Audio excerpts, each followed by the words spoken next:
Hi guys, good day and welcome to Essos Villa with Coach E, also known as the Emotions Doctor or the Restorer. Thank you so much and welcome to yet another very interesting episode. What I want to talk about today is more like defending on your psychological space, protecting your mind.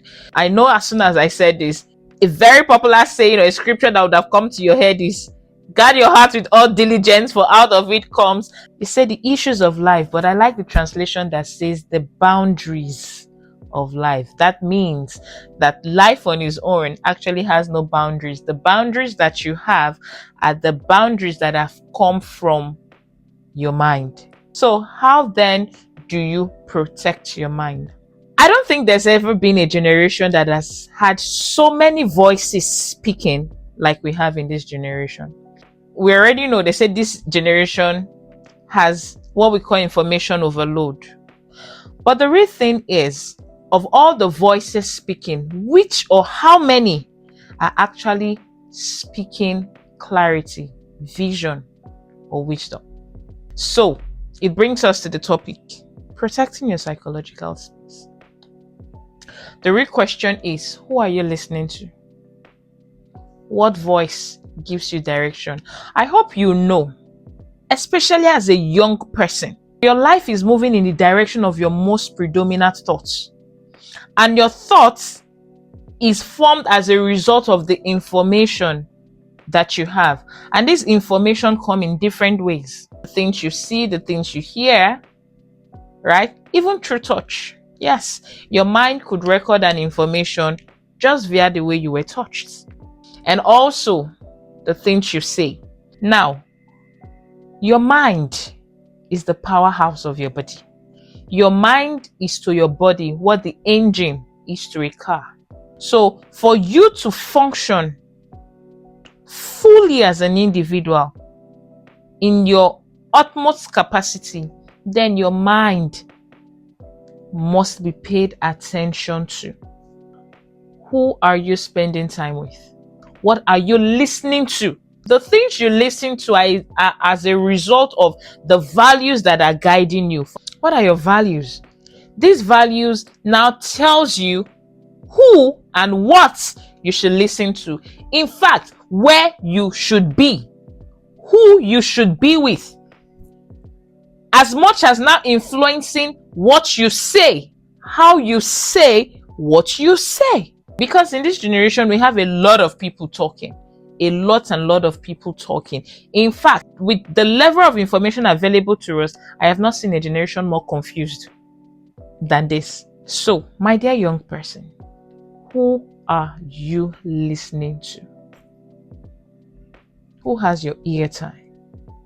Who talks to you? You need to pay attention to where the information that your mind is processing is coming from. Does that information align with your pursuits in life?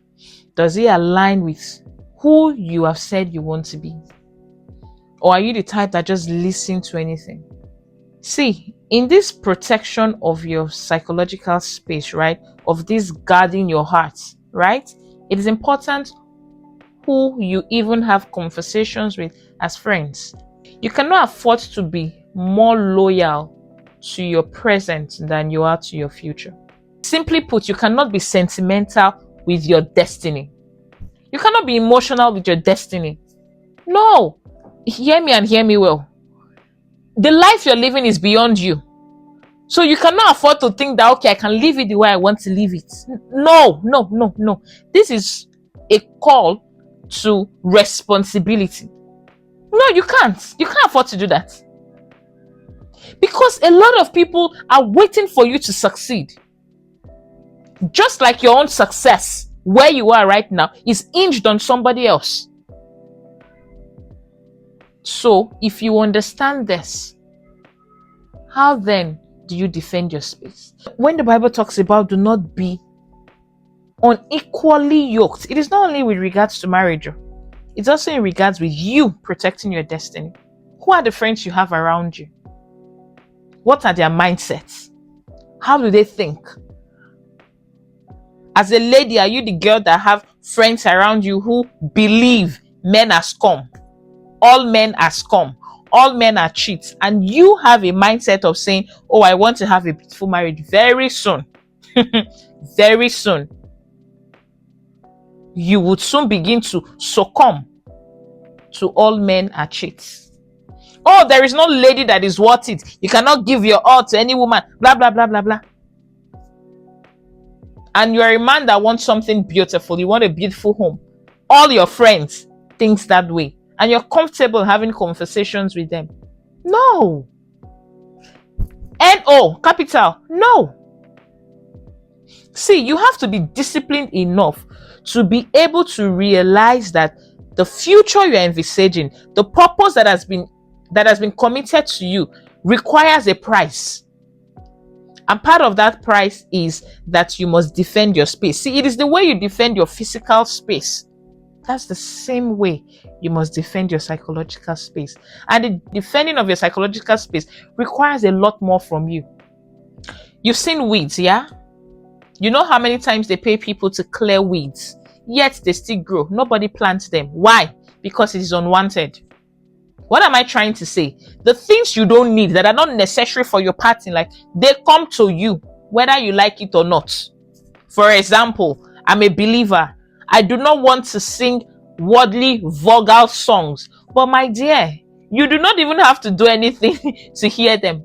You enter the bus, that's it. There's a club beside you, that's what is playing. I mean, it's just around you because it is not of any value to you. But you see, crops, something edible, you have to intentionally plant them for them to grow. The same thing with your mind. You have to intentionally go for the things that empowers your mind, the things that, help your mind to think in the direction that you want to go. You want to be a success. You want to, for instance, maybe be the first person to succeed in your family. And you're sitting with people that have no direction, have no bearing. Your mentor, your favorite person is Portable, Zazu. And you want to be who again?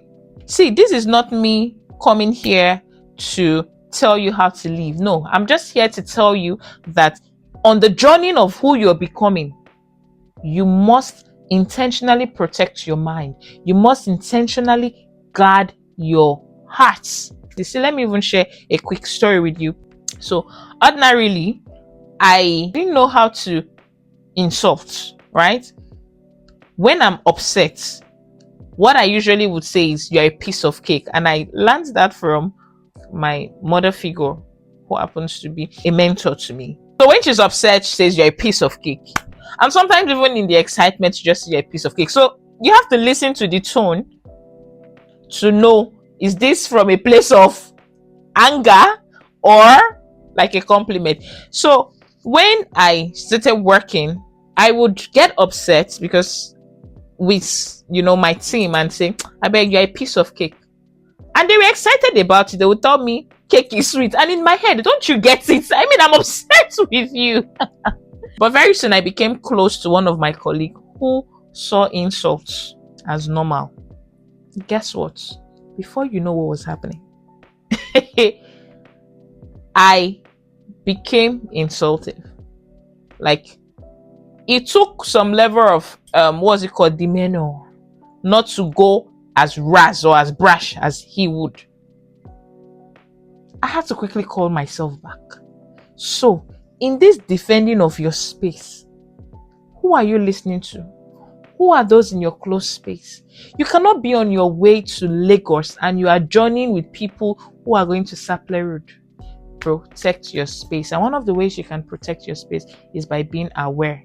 One of the things that can help you actually is by being aware of who you are. So until I come your way next time, please do not forget to subscribe if you have not. Like, comment, and share. Have a beautiful day.